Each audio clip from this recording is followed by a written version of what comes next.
Hey, what is up ladies and gentlemen? Today I bring you a bit of interesting news about Anne Hathaway's role in Sam Raimi's Spider-Man 4, or at least what would have been. If you're interested in geeking out about the what ifs with me, make sure to like and subscribe, and without further ado, let's jump right into today's topic. What got my attention first was the article from comicbookmovie.com. I'm gonna put a link in the description below so you guys can check it out. But after doing a little bit more research, it looks like it was sourced from Josh Harowitz's YouTube channel. I'm also gonna put a link of the interview in the description below if you guys want to check it out, as well as a link to his channel since it was sourced from his channel. But anyways, ladies and gentlemen, going back to the article from comicbookmovie.com, and it's titled Spider-Man 4 Anne Hathaway reveals exactly how close she came to playing the movie's Black Cat. They state, Sam Raimi's Spider-Man 4 was scrapped during pre-production and ultimately replaced by the 2012's reboot, The Amazing Spider-Man. The plan had been for John Malkovich to play the Vulture, with Anne Hathaway eyed for the Black Cat and Angelina Jolie set to portray Adrienne Toomes' daughter, before suiting up as the Vultress. Following Tobey Maguire's return as Peter Parker in Spider-Man No Way Home, fans remain optimistic that Raimi, who helmed Doctor Strange and the Multiverse of Madness for Marvel Studios, could one day be allowed to make the movie. Even if that happens, the next Spider-Man 4 won't be exactly like the one we were supposed to get in 2011. Talking to Josh Harowitz, Hathaway confirmed she'd sign up to play Black Cat in the late 2000s and shed new light on how far into that process she got before Sony pulled the plug. She quotes, I did not get into the costume and did not read a script past the audition slides. She continues saying, I got the part and yeah,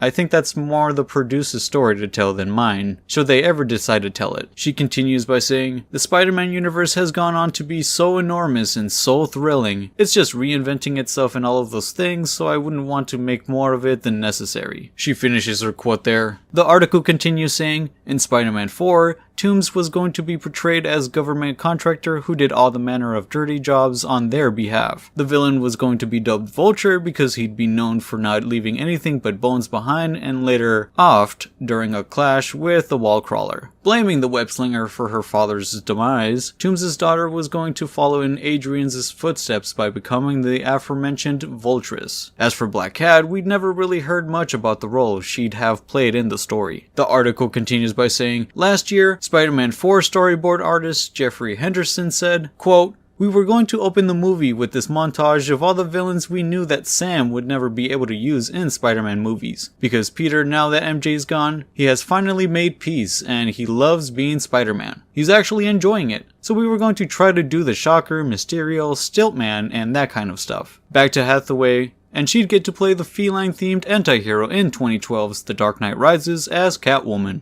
And that's the end for the articles, ladies and gentlemen. It's always very interesting news to hear about what would have been in Sam Raimi's Spider-Man 4. Hearing the Vulture would have been the villain, following her father's footsteps, the Vulture's daughter would also become the Vultress. But so far it doesn't look like there was any news on how they were going to implement Anne Hathaway's The Black Cat. Maybe we'll find out someday. It's funny hearing how Anne Hathaway was first choice into being Black Cat in Sam Raimi's Spider-Man 4, since the cancellation of Spider-Man 4, she ended up going to play Catwoman in the Batman movie. That woman is just destined to play a comic book cat character. What also caught my eye was this part in the article where they were quoting the storyboard artist Jeffrey Henderson from Spider-Man 4, what would have been Sam Raimi's Spider-Man 4, about how he mentioned that they were going to add a montage of different villains that they just didn't or weren't going to be able to put into the movies, and Stiltman was one of them. I would have loved to see a montage with Stiltman. Like, can you guys imagine Stiltman actually being implemented in a Spider-Man live-action movie? That would have been amazing to see. One of the dumbest comic book villains, since his entire gimmick is just the fact that he's able to implement himself into a very tall stature using these stilt mechanisms. What a silly character. That would have been amazing to see. But anyways, ladies and gentlemen, I appreciate you guys for geeking out with me about this what if scenario with Sam Raimi's Spider-Man 4's imaginary movie that would have been. What do you guys think about Anne Hathaway's almost portrayal of Black Cat? Would you guys have preferred to see that over her actual Catwoman's portrayal in Batman? What about the idea of them introducing the other various villains through a montage, like the Shocker, Mysterio, Stiltman, my favorite stupid villain? Anyways, if you enjoyed this video at any point, make sure to like and subscribe, and I'll see you guys next time.